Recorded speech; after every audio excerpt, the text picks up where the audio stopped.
I'm going to show you my favorite way of using masking fluid in this video.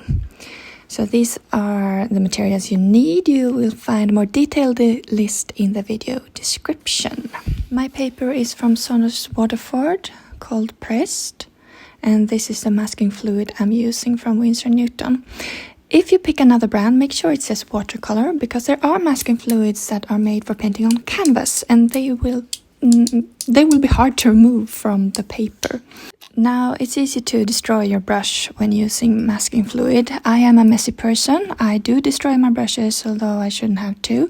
If you're a tidy person, make sure to dip the brush in water in between so that it doesn't dry on the brush, because this is liquid latex, so it's hard to remove. You can also protect the brush by dipping it in dishwashing soap before you do this. So I just splatter the masking fluid on the paper and let it dry. I keep this masking fluid bottle upside down so that it doesn't dry.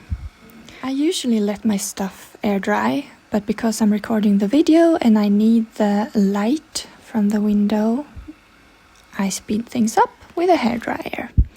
I live in Sweden and we have only a few hours of daylight each day. So we have the masking fluid that is going to be the snow. Now I cover the surface in clean water.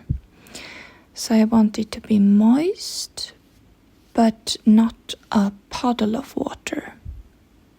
So just evenly covered.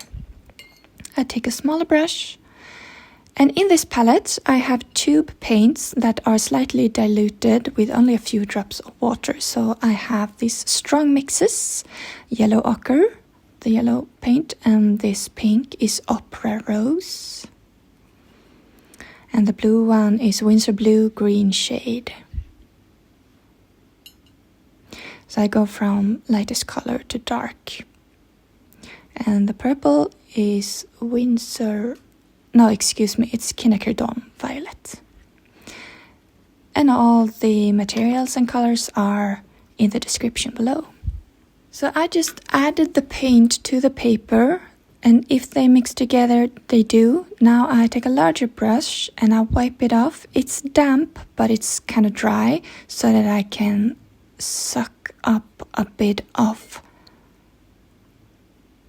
the water and the paint, because I don't want too much paint on this. I want this to dry quite quickly.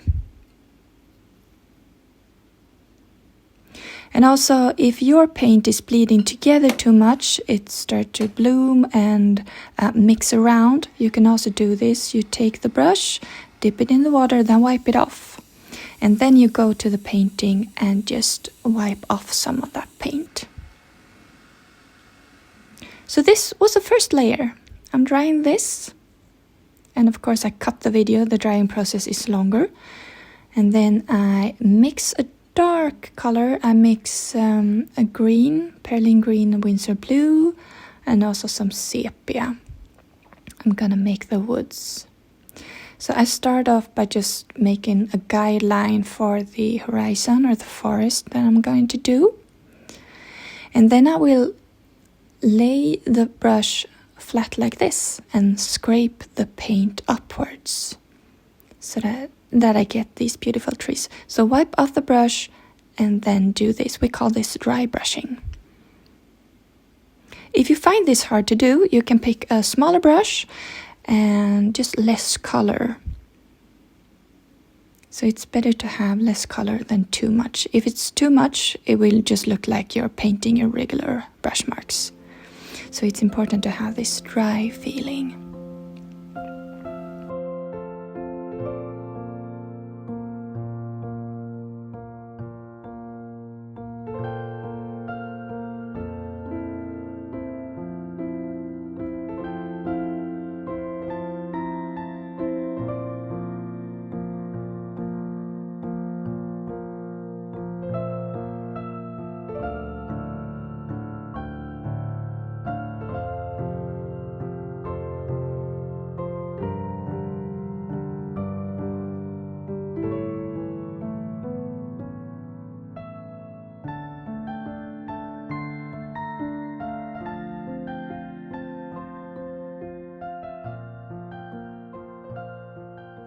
I'm done with the forest. Now I'm going to do some mirroring, and my paint is still wet, slightly wet.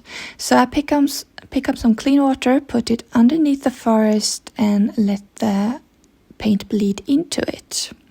Now I discovered that it isn't wet enough, so I will have to help it. I put in some more paint in this, and you will probably have to do that as well. I am not too careful trying to mirror all the individual trees. I'm just making a shape in the water or the ice underneath. This is such a small painting, so we don't need the extra details, and details always take a lot of time to do. I'm also kind of shaky-handed, so I try to avoid that if I can.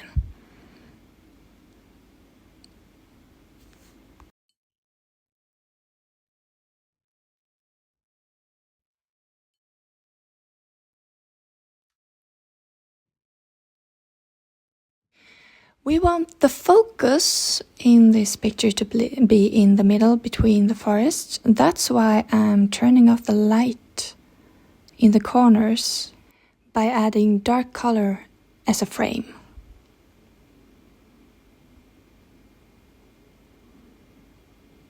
Here I'm just trying to remove the sharp line that I had. Using clean water, make the correction.